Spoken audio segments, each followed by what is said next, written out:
Voilà, alors je reprends un peu la revue de ce texte de Mill, tout en faisant quelques critiques et quelques excursus en passant.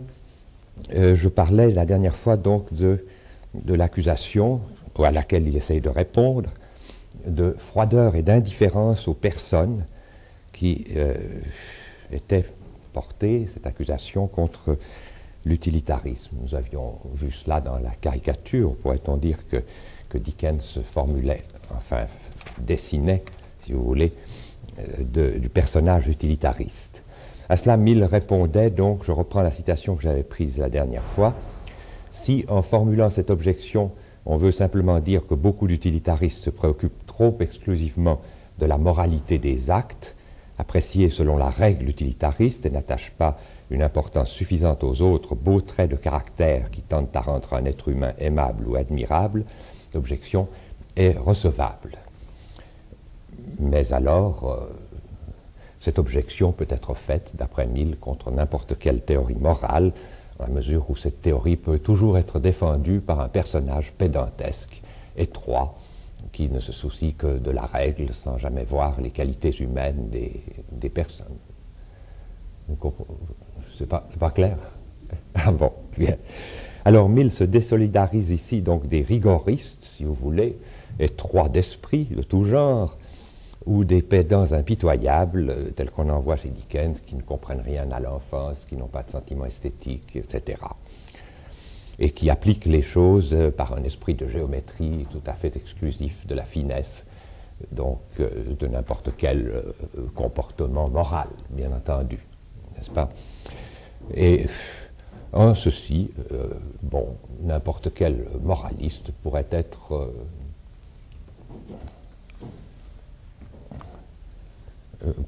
critiqué, n'est-ce pas?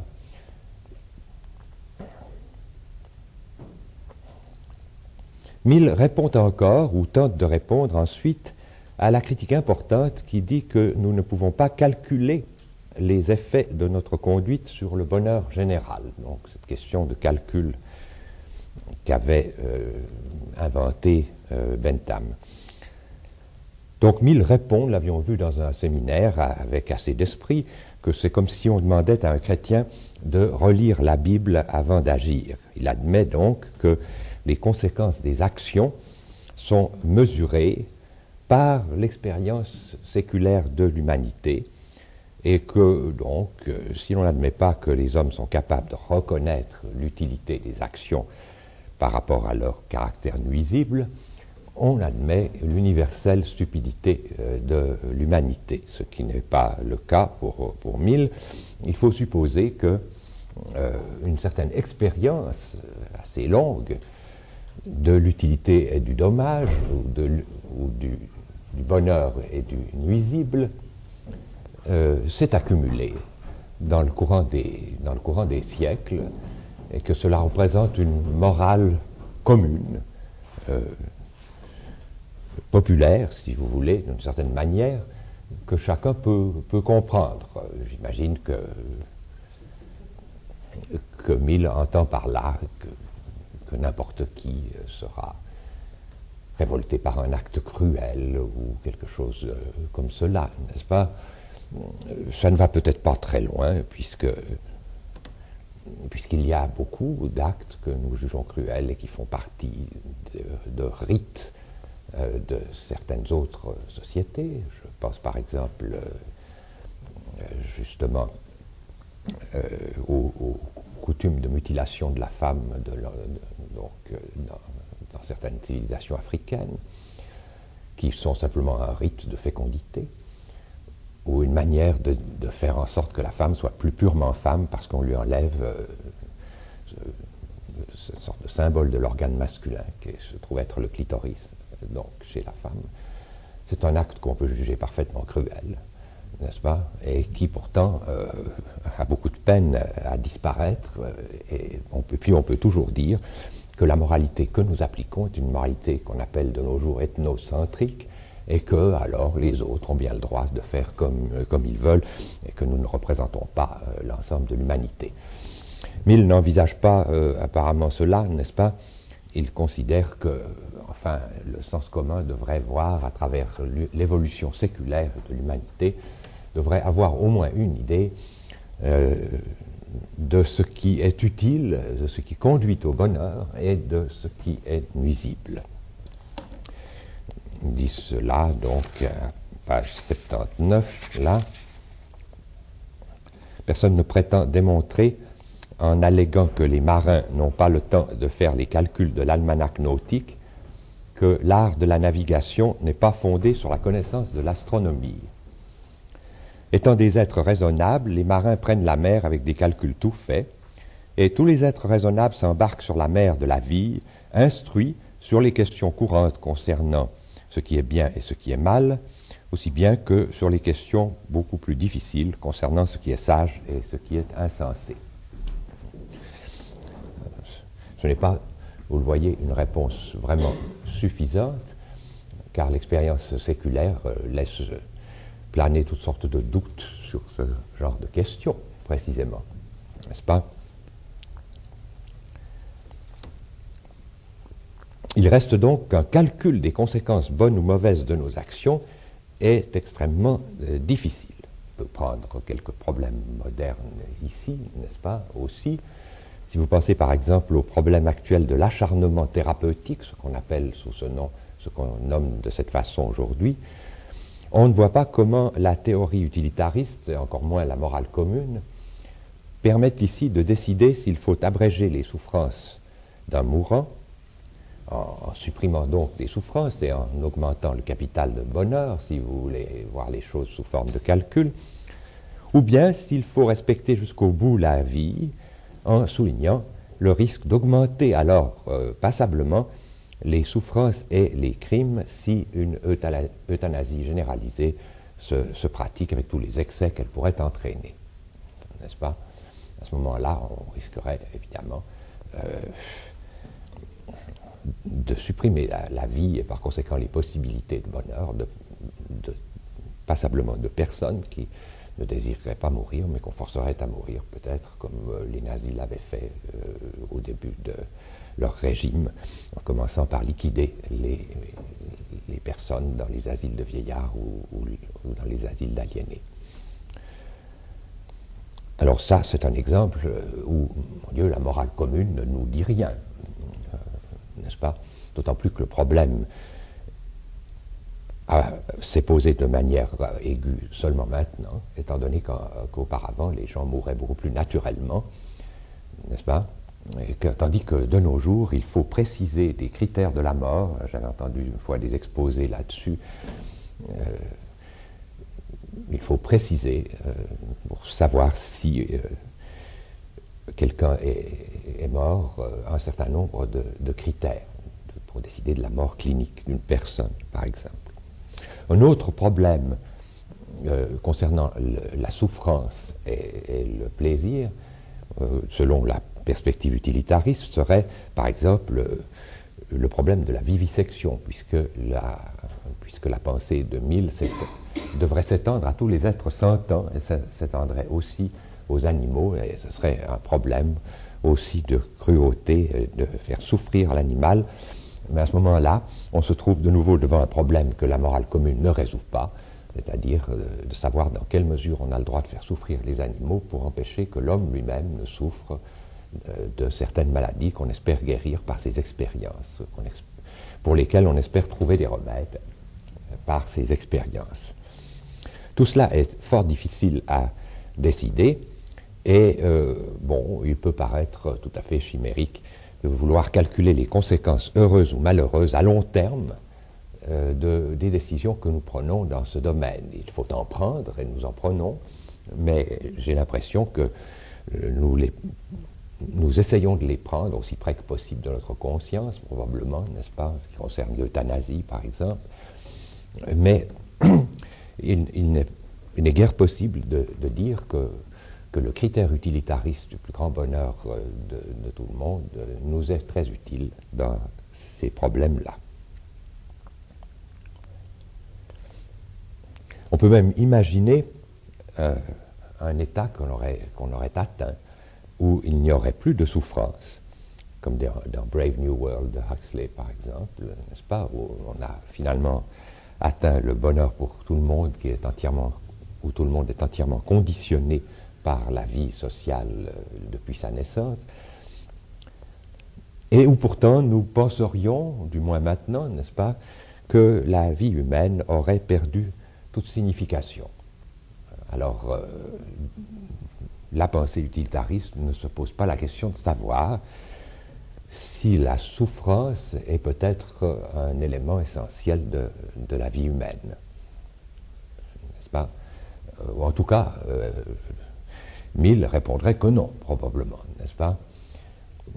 En quoi il a raison au premier abord, puisque nous chercherons quand même, dans la mesure du possible, à éviter le plus possible des souffrances, n'est-ce pas? Pensez aux hôpitaux, par exemple. Est-ce que vous pouvez lire sur les hôpitaux dans certains pays, que ce soit en Afrique, en Asie ou en Amérique latine ou ailleurs? Eh bien, vous pouvez souhaiter qu'un confort moderne règne dans des hôpitaux, plutôt que cette situation-là. D'un autre côté, on peut aussi imaginer qu'une vie dans laquelle il n'y aurait plus de souffrance du tout serait une vie qui, du point de vue moral ou du point de vue humain, aurait perdu toute espèce de signification. C'est peut-être ce que certains défenseurs d'une morale chrétienne diraient, le Christ ayant souffert et ayant dit qu'il y aurait toujours des pauvres et des gens souffrant parmi nous dans l'humanité, n'est-ce pas, qui sont le sel de la terre.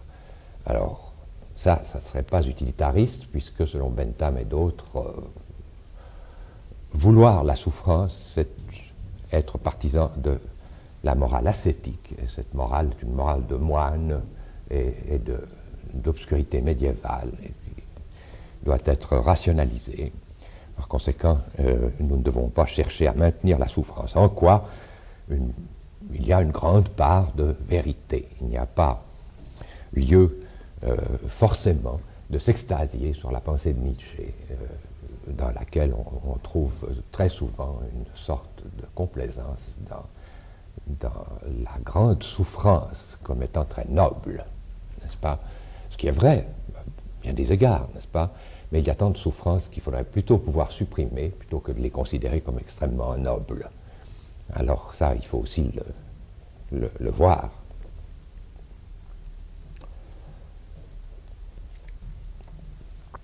Alors, dans le chapitre, je ne poursuis pas cela, on pourrait indéfiniment gloser sur cette question. Dans le chapitre consacré aux sanctions, un peu dans le sens où Bentham l'entendait, et puis dans le sens commun du mot sanction aussi, de la morale utilitariste, Mill envisage assez rapidement les sanctions extérieures. Bon, enfin, qu'est-ce qui peut jouer pour déterminer le comportement des gens? L'espoir de nous concilier la bienveillance de nos semblables, il nous empêchera de faire le mal, ou de faire quelque chose qui produit de la souffrance, puisqu'il faut prendre les termes utilitaristes, ou bien alors la crainte de Dieu, que Bentham mentionnait aussi d'une manière un peu lointaine.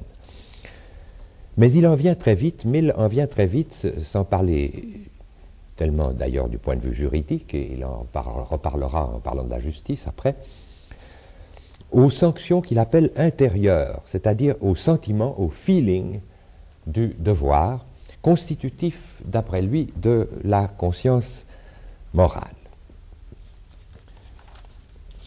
Mill ne pense pas que ce sentiment de la conscience morale soit inné en l'homme, toujours contre l'a priori ici, ou l'innéisme, mais il pense que ce sentiment de la conscience morale est à la fois acquis dans la société humaine, mais en même temps naturel à l'homme. Il dit là, la page 88, la sanction intérieure du devoir, quel que puisse être pour nous le principe du devoir, est toujours la même. c'est un sentiment, feeling, qui se trouve en nous-mêmes, une peine plus ou moins intense qui suit la violation du devoir et que les personnes d'éducation morale convenable éprouvent à un degré tel que, dans les cas graves, elles reculent devant cette violation comme devant une impossibilité.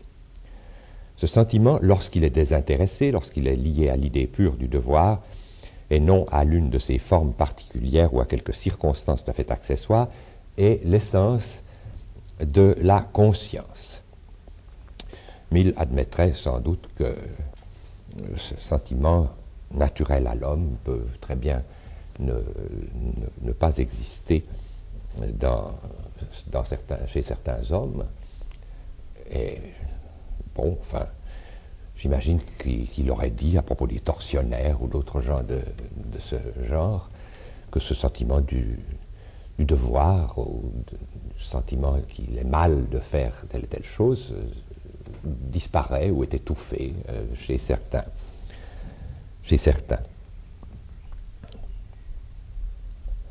Mais enfin, il pense que ce sentiment est naturel, et à la fois que c'est la société qui le développe.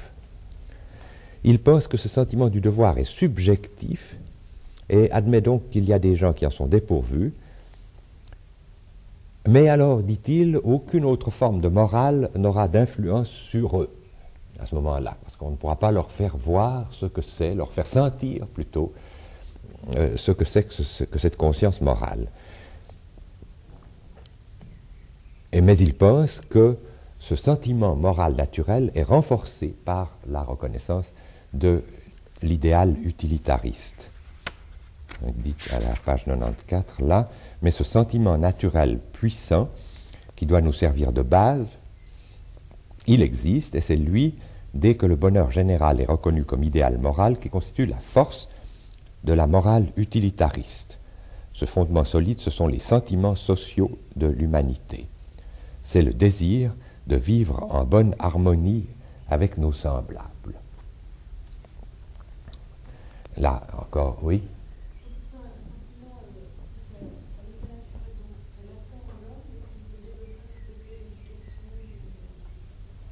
Je ne sais pas s'il faut dire qu'il est latent, parce qu'il nous faut admettre qu'il dit qu'il n'est pas inné, en tout cas, n'est-ce pas?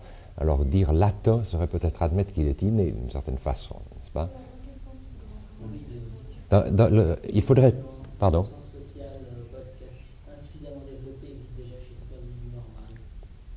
Oui. Oui. Oui. Comment il faut entendre naturel? Oui, c'est un peu difficile si ce n'est pas inné, n'est-ce pas?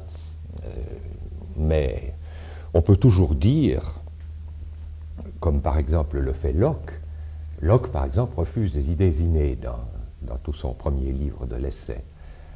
Mais il dit en même temps que l'esprit humain dispose des capacités, de la dynamis, comme on dirait en grec, de la puissance au sens aristotélicien, d'acquérir toutes sortes de choses, n'est-ce pas? Entre autres, la croyance en Dieu, toutes sortes de choses, le sentiment du moi, la morale, toutes les connaissances théoriques, tout cela s'acquiert. Donc il y a des dispositions naturelles chez l'homme à acquérir toutes sortes de choses. Ce que refuse Locke, c'est de dire que ces choses sont déjà inscrites dans l'âme avant toute espèce d'expérience. C'est ça. Alors on pourrait prendre peut-être la même distinction ici, c'est-à-dire Dieu n'a pas inscrit, ou personne n'a inscrit dans l'âme le sentiment du devoir. Notez que ce ne serait pas l'idée de Kant, ça, parce que l'a priori, ce n'est pas une innéité, l'a priori morale chez Kant. De toute façon, nous ne savons rien de la substance pensante chez Kant. Alors nous ne savons pas si Dieu y a inscrit ou non le sentiment du devoir, n'est-ce pas? Ce sentiment du devoir qui est purement formel n'a rien à voir avec une substance de l'âme chez Kant.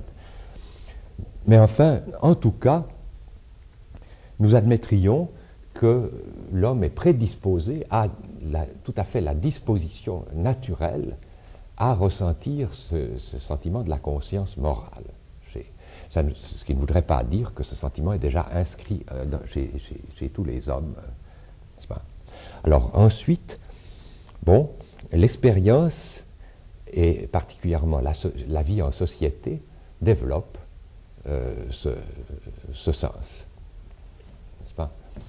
Alors là, nous aurons à reprendre tout cela à propos du problème de la justice, parce que c'est extrêmement ambigu, toute cette affaire. La vie en société, donc le désir de vivre en bonne harmonie avec nos semblables, c'est une chose, n'est-ce pas? Et puis il y aura toute la question de la justice, c'est-à-dire de la punition de ceux qui ne vous permettent pas éventuellement de vivre en bonne harmonie avec vos semblables, ou qui n'acceptent pas le genre d'harmonie avec laquelle vous voulez vivre, et tout cela. Là, il y aura tout un problème. Enfin, Mill pense que ce sentiment doit en tout cas être homogène chez tout le monde. C'est probablement ce qu'il veut dire par naturel, c'est-à-dire qu'il n'y aura pas un peuple ou un autre qui manquera complètement de cette disposition à la conscience morale. Il peut y avoir des gens qui en sont dépourvus, n'est-ce pas? Oui. C'est un peu notamment ça, Rousseau, le naturel, qui inclut le sentiment de la pitié et la consolation de soi-même, de ne pas aimer, justement, naturel. Oui, c'est très possible. C'est très possible. Ce n'est pas explicite ici, n'est-ce pas? Mais c'est tout à fait possible. Oui, oui. Ça irait en tout cas dans ce sens-là, n'est-ce pas? Certainement. Oui. Donc, pour sanction, cette bonne disposition qui sera interne à l'homme, elle entraînerait, disons que les remords ou les regrets, une sorte alors de souffrance morale. Je pense, oui. Je pense. Je pense que ça pourrait alors de nouveau s'inscrire dans une sorte de balistique ou de calcul, n'est-ce pas, de tout cela.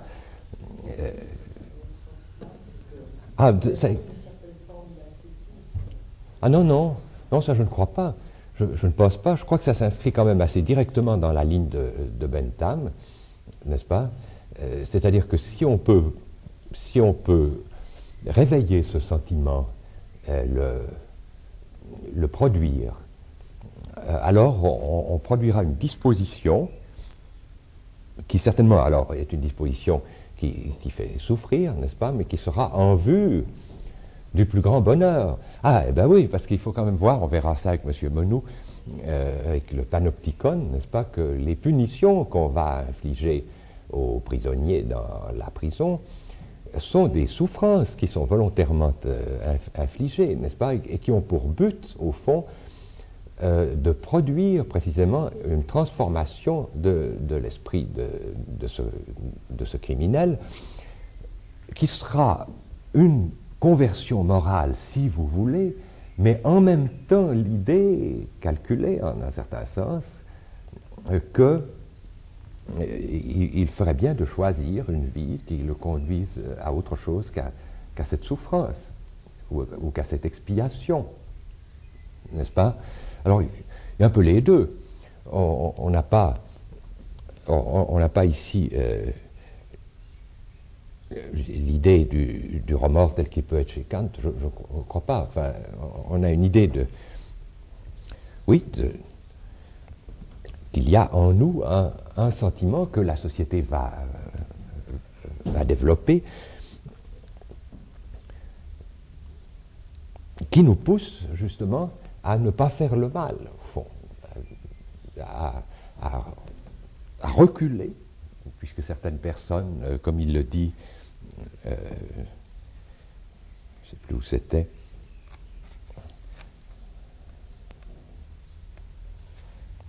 que les personnes d'éducation morale convenable, n'est-ce pas, reculeront même devant cette violation du devoir comme devant une impossibilité. Donc ce serait ça à quoi il faudrait aboutir, n'est-ce pas? Alors on ne sait pas ici si le remords est un sentiment intérieur qui a une signification de remords véritablement, ou si c'est une souffrance devant laquelle on recule, ce qui pourrait éventuellement n'avoir aucun sens moral au sens courant du terme, n'est-ce pas? Ça voudrait simplement dire certaines personnes sont disposées de telle façon que elles auraient un mouvement de recul tout à fait naturel avant de faire du mal, n'est-ce pas? À ce moment-là, si c'était ça, on aurait la critique de Nietzsche qui serait là immédiatement, n'est-ce pas? Et il nous dirait bien précisément, ceux qui reculent devant certaines actions sont des faibles. Ce sont justement des gens qui, n'est-ce pas, qui n'ont même pas en eux la capacité de vaincre certaines inhibitions qui les empêchent d'agir de telle ou telle façon. À ce moment-là, l'homme moral ne serait qu'une personne que ses scrupules de conscience retiendraient, son éducation, sa médiocrité, et tout cela, n'est-ce pas? Je ne pense pas que Mill voyait la conscience comme ça. Peut-être que Bentham la voyait comme ça dans sa prison, je ne sais pas, dans son idée de prison, mais je crois que Mill se faisait une idée beaucoup plus haute quand même de la conscience et qu'il n'aurait pas réduit le remords de conscience à une espèce de souffrance physique pure, n'est-ce pas, qui serait comme une façon dont on est allergique à telle et telle chose. Alors certaines personnes bien développées deviendraient allergiques à la mauvaise action. De cette façon-là, le côté moral, disons, de cette souffrance du remords disparaîtrait complètement. Je ne pense pas qu'il aille dans ce sens-là, vraiment, pas vraiment. Mais enfin, l'idéal utilitariste demeure, n'est-ce pas? C'est-à-dire l'idéal qui consiste en ceci, que cette conscience morale va vers un progrès, justement, vers le bonheur.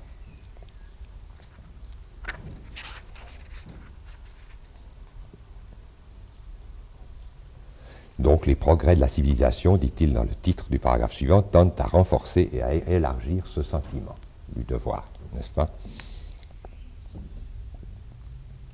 Alors oui, justement, il pense que plus les liens sociaux s'étendront dans l'humanité, plus ce sentiment moral et le souci du bonheur des autres augmenteront. Ce qui est peut-être un peu trop optimiste, encore une fois.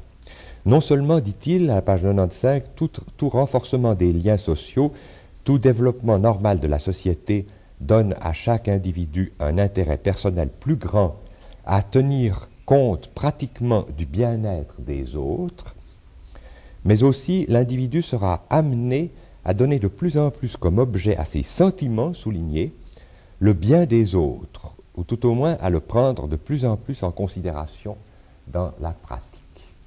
Vous voyez comment ça se formule, on pourrait entendre un peu ricanement Nietzsche à derrière, n'est-ce pas? Puisque précisément, pour Nietzsche, un tel développement serait le signe de la plus grande décadence, précisément, n'est-ce pas? Et le signe de la décadence, pour lui. Cet universel altruisme qui est préconisé par Mill. Alors en lisant d'une telle page, nous sommes portés à penser qu'un tel progrès de la conscience morale est loin d'aller de soi. De nos jours, les liens sociaux sont beaucoup plus étendus qu'au temps de Mill, par les moyens de communication, l'éducation beaucoup plus répandue, etc., n'est-ce pas? Du moins dans les pays développés. Mais dira-t-on que les hommes se soucient davantage du bonheur d'autrui qu'au siècle dernier? C'est difficile de répondre à cela. Je ne répondrai pas immédiatement non, personnellement, n'est-ce pas? Je ne répondrai pas vraiment non. Vous voyez encore hier à la télévision l'annonce d'un avion qui est disposé en forme d'hôpital et qui est envoyé un peu partout, vous avez peut-être vu ça, dans des pays qui n'ont pas d'hôpitaux développés, pour faire des opérations sur des gens qui sont aveugles et qui peuvent recouvrer la vue par des opérations modernes que la technique des pays où ils sont ne permet pas de faire. Par conséquent, on pose l'avion à un certain endroit, il y a là-dedans tout un appareillage d'hôpital et une salle d'opération. Et on reste là quelque temps, le temps de donner la possibilité à des médecins locaux de s'initier à ces opérations. Ils ont fait ça en Turquie, de façon à faire en sorte qu'un grand pourcentage, j'ai oublié le chiffre, des aveugles qui peuvent être guéris figurent dans des pays justement où on ne peut pas les opérer de cette façon à cause des moyens techniques déficients. Alors on pourrait dire, prenez cet exemple-là, n'est-ce pas? Et puis, vous pourrez vous dire, il y a dans la société moderne un souci, par exemple, d'autrui, qui est plus grand du fait des plus grands liens sociaux qui existent, dont l'avion en question serait une sorte de symbole, n'est-ce pas, où l'on peut aider fort loin de nous des gens qui viennent s'attrouper autour de cet avion pour être soignés. Et puis, d'un autre côté, nous serions presque obligés de dire, devant ces pages de 1000, qu'il y a de nos jours la même somme d'égoïsme et d'indifférence à autrui qu'autrefois, dans un autre sens, n'est-ce pas? Et que rien ne permet de prévoir un progrès de la conscience morale au sens où l'entend 1000.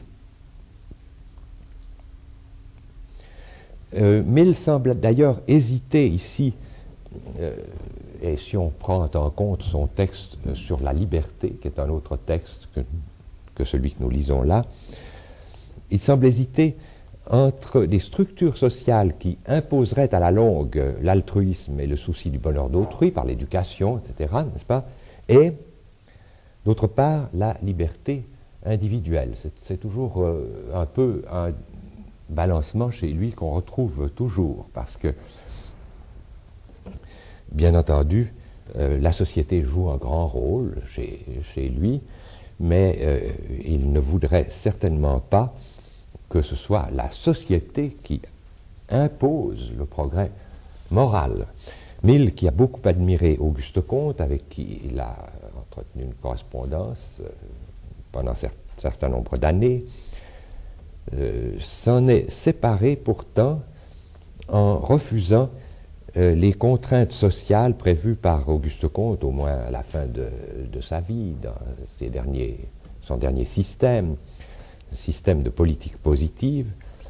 La conscience morale ne doit pas être imposée, mais doit demeurer un sentiment naturel, justement, n'est-ce pas, et spontané, comme on l'a vu. S'il est naturel à l'homme, la société devrait le favoriser, un petit peu comme un jardinier fait pousser une plante qui, elle, n'est pas artificielle, mais qui a besoin d'être soignée, entretenue, arrosée, etc., n'est-ce pas? On peut d'ailleurs comprendre la réaction à Auguste Comte, parce que dans l'état positif qui suivait, n'est-ce pas, parce qu'on a la période l'état religieux, l'état métaphysique, l'état positif, finalement, où les savants sont les maîtres du monde parce qu'ils connaissent les lois de la nature et de l'homme. Alors, Comte prévoit l'établissement, vous le savez sans doute, d'une religion de l'humanité, n'est-ce pas,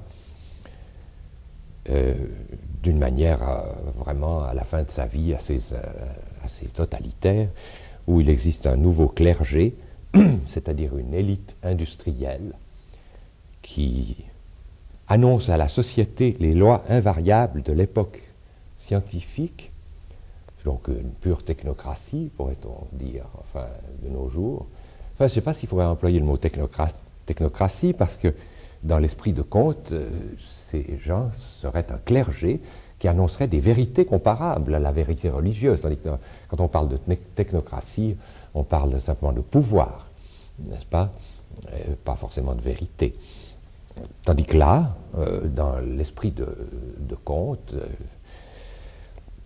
c'était des vérités. D'ailleurs, cette religion prévoyait un catéchisme positiviste et même des formules aussi proches de la religion qu'un calendrier dans lequel on aurait les grands saints de l'humanité qui figurent là-dedans, dont Dante et Shakespeare à la place de Saint Jean, de Saint Pierre ou de Saint François, n'est-ce pas? Mais alors sans Dieu, parce que, bon, On aurait des saints qui seraient des représentants de l'humanité, et puis on n'aurait pas de Dieu. Il y a bien un équivalent de la Vierge Marie un petit peu dans le contisme, mais il n'y a pas de Dieu à proprement parler.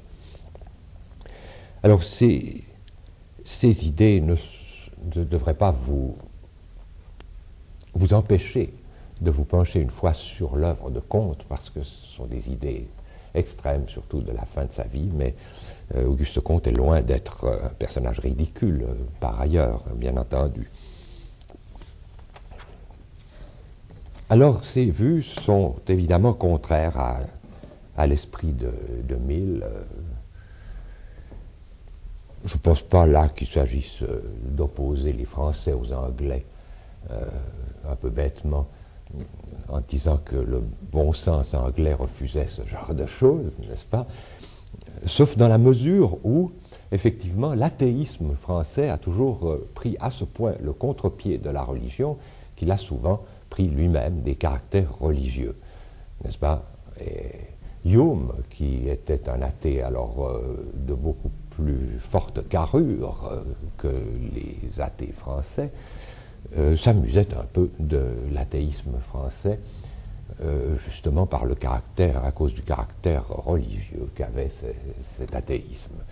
Tandis que Hume était un sceptique beaucoup plus radical que cela. Les vues de Comte n'auraient peut-être pas déplu à Bentham autant qu'à Mill. Ça, c'est une question qu'il faut se poser. Sans doute, Mill voit-il un progrès lent de la moralité au fur et à mesure que la société se développe et que l'individu voit de mieux en mieux que son bonheur personnel est lié à celui des autres. Il ne semble donc pas envisager que le progrès de la civilisation puisse, en rapprochant les hommes, augmenter à la fois les conflits entre eux. Ce n'est pas une chose qu'il a sans doute, qu'il a bien vue. En réalité, le monde actuel, on le voit très bien, n'est-ce pas, en augmentant la proximité des hommes les uns avec les autres, par le voyage, par les communications, par les télécommunications et tout cela, ne rapproche pas forcément les cœurs, n'est-ce pas, et les esprits et les personnes et les consciences. Loin de là, n'est-ce pas? Ça peut augmenter les conflits, les égoïsmes, ça peut créer de nouveaux conflits entre les hommes. Il faut réfléchir, disons, un peu à ces positions du XIXe siècle et ne pas s'efforcer, si vous voulez, moi je trouve, position anglaise du XIXe siècle, s'efforcer de ne pas les prendre immédiatement comme absurdes ou dépassées. Parce que ce n'est pas vraiment le cas. Enfin, je veux dire, nous n'avons pas fait la preuve que toute philosophie du progrès est absurde. Vraiment. Et il y a certainement une manière naïve, et il y a de cette naïveté chez Mill, chez Bentham encore plus, il y a un caractère naïf de la philosophie du progrès dont il faut se débarrasser. Ça c'est certain, n'est-ce pas? Mais elle n'est peut-être pas entièrement naïve, cette pensée, n'est-ce pas? Et puis d'un autre côté, on a vite fait de passer de la négation d'une philosophie du progrès à une pensée proprement réactionnaire, comme celle de Nietzsche par exemple, n'est-ce pas? Pour qui le progrès représente quelque chose qui est nécessaire à certains égards, n'est-ce pas, puisque tout est nécessaire dans la pensée de Nietzsche, qui est nécessaire mais à la fois conduit l'humanité à sa chute. Et puis là-dessus reparaît ensuite l'homme supérieur qui revient dans un retour, n'est-ce pas, qui se produit. Mais en tout cas pas un progrès que l'on puisse calculer à la manière des utilitaristes. Alors, cela nous amène, oui, je crois que je vais m'arrêter là, au chapitre où Mill, nous verrons donc encore ce chapitre où Mill essaye de donner une preuve de la vérité de l'utilitarisme. Et puis le chapitre sur la justice qui nous fera une transition, puisque c'est le dernier du livre, qui nous fera une transition avec les critiques qui ont pu être formulées contre l'utilitarisme. On pourra peut-être voir celle de G. E. Moore, celle de Rawls, ou des critiques anglo-saxonnes, parce que dans le fond, l'utilitarisme n'a guère eu de critique chez nous, puisqu'il n'a presque pas eu d'influence, d'une certaine manière, chez nous, et il est assez normal qu'il n'ait pas été critiqué non plus, n'est-ce pas? Alors, je m'arrêterai là pour aujourd'hui, puis alors pour la prochaine fois, nous procédons ainsi. Je fais le cours, je ne m'arrêterai pas alors à 3 heures, mais au moins 3 heures moins 5, pour laisser le temps d'aller à cette discussion, où j'espère que vous irez, n'est-ce pas? Et puis, M. Menou nous fera revenir à Bentham de manière importante avec le panoptique, qui est véritablement un monstrum assez intéressant à étudier. Bon, arrêtons-nous peut-être un quart d'heure et puis nous reprendrons jusqu'à écart.